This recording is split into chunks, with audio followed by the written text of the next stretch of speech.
The March meet, for those that don't know, was the biggest race on the West Coast, the biggest drag race across the country. It beat anything NHRA, AHRA, IHRA, whoever, UDRA, whoever put on. It was the biggest race of the year. It was actually an independent race. Had been held since the late 50s by the Smokers Car Club out of Bakersfield. It was called the Fuel and Gas Championships.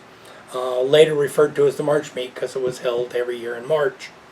The very first winner was Art Crispin in 1959.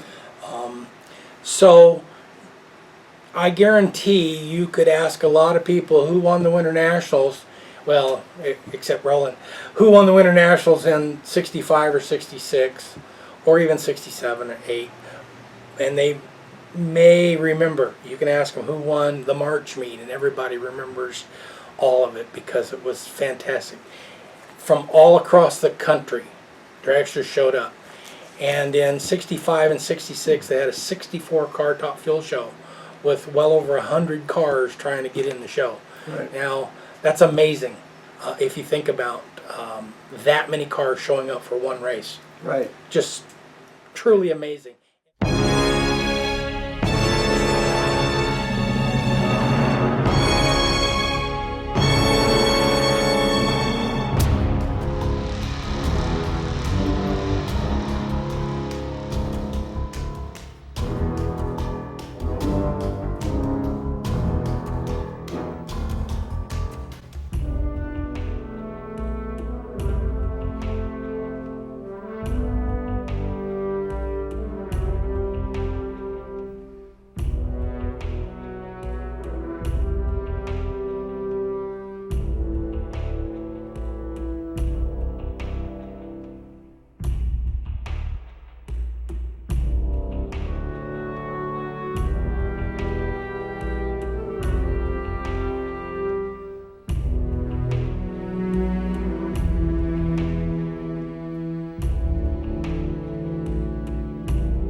Anyway, so this corrects my memory.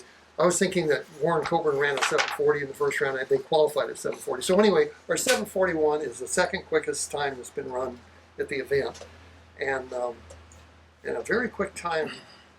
That was a very competitive time at that time. So anyway, so we come back from the first round, and Mike Sorokin, our driver, says, I think I could just flat foot it, just not have to lift and feather the throttle as the car left. He says, what do you guys think about it? And we said, well, we don't know how to drive a car. Why don't you just do whatever you want? And we'll either win or we'll lose. And he said, okay. So he gets out there, and so the next round... Schubert, Akamura, and Velasco. Yeah, all good guys. Yeah. All these guys were good guys. But anyway, so Mike gets out there, and I either didn't lift or at all or didn't lift too much. Normally, he could never leave the throttle down because it had too much power, not enough traction. Anyway, so he runs a 734, which is the quickest run that drag racing had ever seen. And that backs up the previous run of 740, 741 ends up backing that up. Backing that up. So The comment right there says who now own the quickest official ET in history. in history. yeah. Right. Not only Right on. did they show up to set the world record. Which, all of that doesn't, all it means is you won, but it doesn't You get another trophy. not for that. You got one for something else. No. So the day goes on, and I don't know how many rounds there were. 6, you said? 6 rounds, yeah. 6. And anyway, so you end up winning the day. And I think, no, we raced Jim Dunn in the last round. Yeah, Yes, you did. You met James Warren in the 4th round, and it says James hit a slick spot and the motor ran away. He also tossed a belt. I guess that sounded like he was trying to make an excuse. You guys ran 747, another pretty good pass, against his 778. You met Wolf and Mayer, and they broke. And I love this. It says, Wolf added 15 pounds more weight. The engine belched smoke halfway down. Mayer threw up his hands, resignedly shut down amidst a trail of scattered cones. Yep. But you met the Green Mountain Boys, Jim Dunn, Yep. in the final round. Good guys.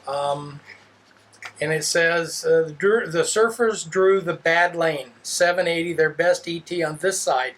Dunn and Yates melted 2 pistons at the 8th mile, zapped the cockpit full of oil. I think these Green Mountain Boys are going to take over my place as the perpetual bridesmaid, quipped Tom Ivo.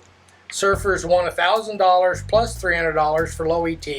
After waiting through 64 cars, the surfers would sit out Sunday's 32 eliminations, then race the winner for the overall 1966 U.S. Fuel Championship.